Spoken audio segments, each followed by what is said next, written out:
Hey everyone, welcome back to Talking Sense. I'm Ben. Today I thought we'd have a look at another Beaufort. It's the third Beaufort I think I've done now. We're going to be looking at Coeur De Noir.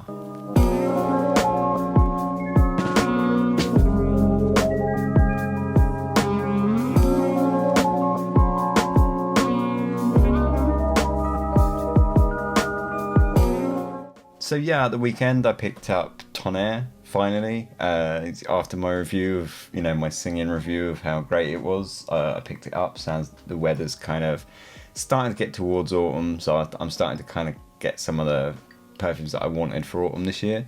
So yeah, I picked up Tonnerre, and when I got that, I got a couple of samples. I got the Iron Duke and Coeur De Noir. The Iron Duke we won't be looking at today. I'll give you a quick kind of overview of it. It's really nice and probably the most wearable Beaufort there is. So I will be doing a review of that one as well, like later. But yeah, so it's pretty wearable. But today we're going to look at one that I think is far more interesting, Coeur De Noir. So what is it? It's an absolute thunder stench. Another foulness from Beaufort. The notes in it are rum, ginger, and ink in the top, paper, leather, and vanilla in the mid, cedarwood, tobacco, and birch tar on the bottom. A couple of interesting ones. For starters, ink and paper. Now, ink you hear a lot of in perfume, and I rarely feel like I can smell ink, and paper is another one as well. This one is fascinating. I've got the dry down on this wrist. I've been wearing it all day, so we'll come back to that, and we'll just go with what it's like on the top. Like I said with the Iron Duke, probably the most wearable Beaufort. This one is not one of the wearable Beauforts. It's I really like it. Sort of a spoiler there, but a couple of people have smelt it, and they've both told me they found it utterly disgusting. So yeah, that's that. The opener on this is another big Beaufort kind of, it smashed you in the face, but it's slightly different. It's got that smoke again. Say if you're familiar with any of the Beauforts, pretty much, but if you're familiar with Tonnerre or Rake and Ruin, which are the two others, it's got that very similar big birch tar smoke opening. And the other main player in this opening is leather and ginger. Now the leather in this is really rough. It's really rough. I remember in Rake and Ruin I spoke about the leather being like quite rough and like worn old leather, which I really liked. In this one we're going back to that rough worn leather again, but in this one it's really rough. It's a really skanky battered leather, quite animalic, quite aggressive leather, and it's what I've sort of given it to a few other people and said, smell that, what do you think? And they've all said the same. The leather was too much for them. It was just vicious, and it's a strong, really strong, animalic, dirty, old, rotten leather. It feels like, if you picked up like a piece of old leather that's been soaking in diesel for years. That's kind of what we're looking at. I think it's beautiful myself. And then underneath that you've got this ginger. The ginger plays quite a bit prominent role. It's a fresh ginger, quite a spicy ginger. It's gonna make me sneeze, or not. Quite a fresh ginger, and it's really nice. I really like it, but it does have its problems, and I'll come to that in a second. And then they're the kind of prominent notes in the opening, say, is that kind of big leather and a bit of ginger, but there are also kind of secondary notes that I would say, or I would class them as like sort of secondary notes here, and I would say that's the kind of the paper and ink, and the ink is actually really strong. Now I only know this just because I have strange hobbies, but one of my hobbies that I decided to pick up, I'm not sure I'd really call it a hobby, was a tattoo gun, and I decided to buy a load of like Japanese tattoo ink and try tattooing myself. And it really does smell like tattoo ink. It smells to me like that kind of black tattoo ink that you get. So I was quite impressed with the ink in this. I think it is quite it does smell like a very black ink, and the paper as well. But the paper's a tricky one. It's not paper as such. What I smell is actually it's a really complicated accord. There's a lot of coumarin in this, which is a sort of vanillic sort of smell, but it also has sort of a slightly green kind of herbal facet to it, and you get this kind of slight musty green mossy facet that kind of feels like musty paper. And I think it's I don't know what's making it, but I do think the coumarin's a big player in that.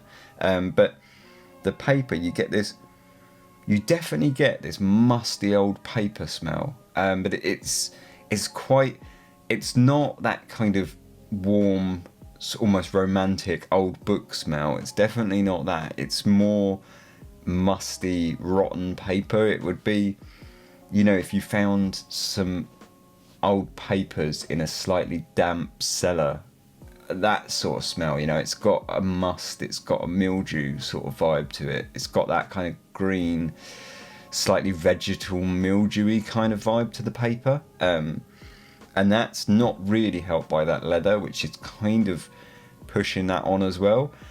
And again, this might all be making it sound foul, but I really like it, because it's tempered by the coumarin, which is this kind of soft vanillic kind of scent underneath it.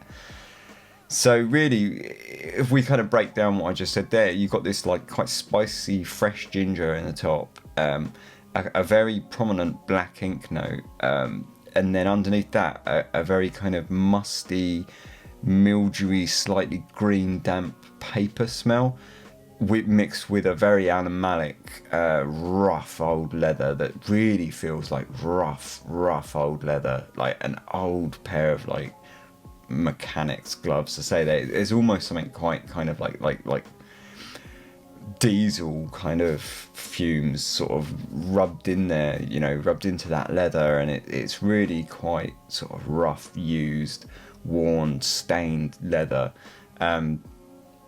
I don't know what's making that, but I really like it, and it sticks around like this for quite a while. And I would say there's like 3 stages to this perfume. I really like this opening stage. Some of that cedarwood is coming through, and that's really rough as well. That just helps make it feel even more rougher. With that kind of that roughness that cedarwood can bring. It's very raw cedar, and it does sort of bring a bit of a roughness to scents usually. And then you've got that kind of birch tar with the smoke in there as well. It's really making for this real kind of rough scent, really. With that leather, birch tar, cedar, it's all very rough. It says there's some tobacco. I don't necessarily pick up like a prominent tobacco note, but I suppose you could definitely say it's there with the smoke and the cedar. It does sort of give a bit of a sort of ashy, smoky vibe. So yeah, I can see that. But for me, the most prominent is in this opening is clearly the ginger and the leather, and then it's kind of backed up by this paper, this musty paper, and ink smell, and then underneath that you got that real roughness with cedar and birch tar. And I say that kind of blends together with that leather, which kind of extends. You've got the leather that's real rough on the top, in the middle rather, but it kind of blends into that roughness of the base to make like this kind of extended base that's just rough, gruff, quite worn sort of vibe. But it's really nice, and all of this is slightly laced by a very subtle vanilla underneath everything. It's that kind of soft vanilla. It's not strong. I think it's got a lot of coumarin in this, and it makes a very soft vanilla. I wouldn't, in fact, I'm saying vanilla, but I wouldn't necessarily even say it's vanilla. But it is vanilla. It's clearly a vanillic scent, but it's not a big, sweet, cushiony sort of vanilla bomb or anything. It's more just like a vanillic undertone to everything. And it also lends a kind of slight vegetal greenness that kind of plays into that paper. But it's really nice, and it stays like that for, I would say, about 20 minutes. And then you move into the second stage, and I don't like this, and unfortunately it sticks around for quite a while. And I do like it, but it has a facet that is difficult, because with the ginger and the coumarin, you get this very slight, and with the so it's the ginger and the coumarin with that kind of slight hay green sort of vegetal vibe of the coumarin, you get this kind of stale sweat smell. And I think the leather, probably some of the whatever they've used to make the leather is going with that way as well. You know, some of the animalic sides of the leather are kind of, they make this dried sweat. It's coming out now, I would say, actually. So I would say sort of after about 10-15 minutes, it lasts for a couple of hours, but you get this ever so slight stale sweat smell to it, and I don't really like it. But you still get everything else that I just sort of described as well. That sticks around, so it's not super prominent. It's not like a big in-your-face stale sweat. It's more like all of that stuff I just described, but then it starts to blend into this stale sweat kind of smell, and I don't really like that. But there is also, at the same time, it is quite a nice smell. Like everything else is quite an addictive smell that makes you want to smell it. It does make you, you sniff it, and then you kind of stop and you catch a bit of it, and you think, God, I really want to smell that again. It is a nice smell, and it does draw you in. But it's difficult. It's definitely difficult, especially with that stale sweat. Now, after about 2 or 3 hours, you get to the sort of dry down. I'll leave that now because I think I've pretty much kind of covered what it smells like. But the dry down is actually incredibly wearable. Like really wearable. After all of that, it dries down to just a musty paper, but the paper starts feeling drier now. So it sort of loses that mildewy kind of rot kind of green tinge to it, and it starts just feeling like old musty paper, and of sort of very gentle vanilla, and that's kind of what you get in the dry down, and it's remarkably attractive for compared to how it gets there. It's quite surprisingly wearable and attractive. It's really, really, really nice. It doesn't feel rough anymore. A lot of that cedar is kind of warmed up and lost its kind of rough, gruff edge. The leather is kind of lost a bit of its edge as well, and it's more just like a warm kind of, almost like ambery leather in there. And overriding all of that is just this kind of soft coumarin kind of vanilla with a sort of musty paper over the top, and that's kind of the dry down, and it's really, really nice. I really like it. I really like it. I think it's a struggle to get there, but when it gets there, it's really nice. But the struggle is nice. I don't mind it. It's a struggle to get there, but it's not really. I really do like this. I actually put it up there with probably my favourite of the Beauforts that I've smelt so far, and outside of Lignum Vitae, I've smelt them all now, and I think this is my favourite, not by far, but it is my favourite. The only bit I find that I struggle with is that stale sweat sort of thing, but there's enough going on that is nice that makes me not really care about it. Say there's a ginger, there's this rough leather that's amazing. The leather in this is really quite something, and there is the vanilla that sort of hangs out, and the cedar is really, really nice in this as well. It's really nice, and I say the ink and the paper smell. The inks I find goes away quite quick, and it sort of disappears, and you can forget that after about 5 minutes really. But the paper definitely smells like musty paper all the way through, and I really like that. So despite that kind of stale sweat smell, I can overlook it. I don't mind it so much. It is a twinge that puts me off, but everything else is so nice, I kind of don't care. Again, it's a Beaufort that is a struggle to wear. I would say it's not unwearable, but it's tough. It's not as tough as Tonnerre. It's slightly easier than Rake and Ruin. I don't think it's as easy as the Iron Duke. The Iron Duke is really quite wearable. It's tough to wear again, but not as tough. I would say I'd put it about middle for Beaufort really. If you've got like kind of the Iron Duke in one side and Tonnerre on the other, which I would say are more or less the extremes of wearability for Beaufort, I would say this is pretty bang in the middle, in that there's a lot of things that are nice, but it does challenge with that leather a little bit, and that it's got that stale sweat kind of vibe. So it does definitely challenge, but I'd say it's about bang in the middle. Who do I think it's for? Masculine, feminine? I don't really know. I think anyone could wear this. I feel like it's very masculine, to be honest. It's got just to do that kind of rough sort of cedar in there, and that sort of very battered rough leather that makes me feel like it's quite masculine.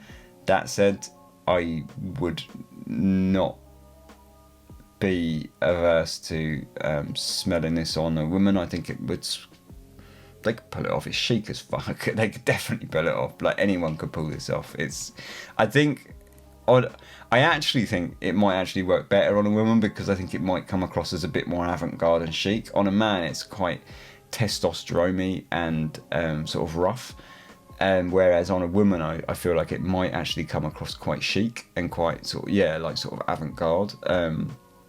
So yeah, I definitely think it could work for both. In terms of weather, I actually think this one it leans colder, but I think it's more versatile again than things like Tonnerre. I think it's actually quite versatile. I think you could get away with this probably any month except from when it's really hot in the summer. And again, I even think actually with that ginger that's kind of sparky and fresh, I think you could wear it in the summer. But it's the things that put me off with Beauforts in the summer is the smokiness, like the dense smokiness. I think in the summer might just be just a bit too much. But in colder weather, really magnificent. So yeah, I mean, dress it up or down, whatever you like. I think if you dressed it up, I actually think it could be quite chic. I think if you dressed it down, can definitely be cash, because it's got that roughness to it. Will I be buying it? That's a question, because it's a sample. So am I going to buy it? Yes, definitely. I really, really like this. I'm going to buy it. I was going to buy it today, actually, but I didn't get around to it. But I will be buying it soon. I'd like it for this winter. I really like it. So yeah, definitely a great one. So far, I think it's possibly my favourite Beaufort. Possibly. But I definitely really like it, and I definitely think it's worth a buy. I'm going to be buying it. Definitely think it's worth a sample if you can get hold of it. Do I think it's a blind buy? Probably not. I think if you were going to blind buy any Beauforts, this would be probably your safest bet, although the Iron Duke would probably be your safest bet. But discarding that one because it's a bit different, I would say this is probably the safest blind buy you could do from Beaufort. But I still would recommend not, in all honesty. It's quite... I think if you're going to hate something in this, it's going to be that leather, and I think that leather is going to be quite... it's a bit... it's just got that rough edge, you know, and I think some people might struggle with that. It's quite animalic, it's quite rough, it's quite dirty, it's quite I say it's got this kind of diesel rough edge to it, but I do think it's glorious. I think it's a really well made fragrance. I think it balances a really great line between creativity and sort of artistic kind of merit and actual wearability. Say where a lot of Beauforts can struggle, and like Tonnerre, love it to pieces. We'll definitely be wearing it a lot this winter and spring, autumn and spring rather. But it's gonna be, I'm gonna have to choose quite carefully.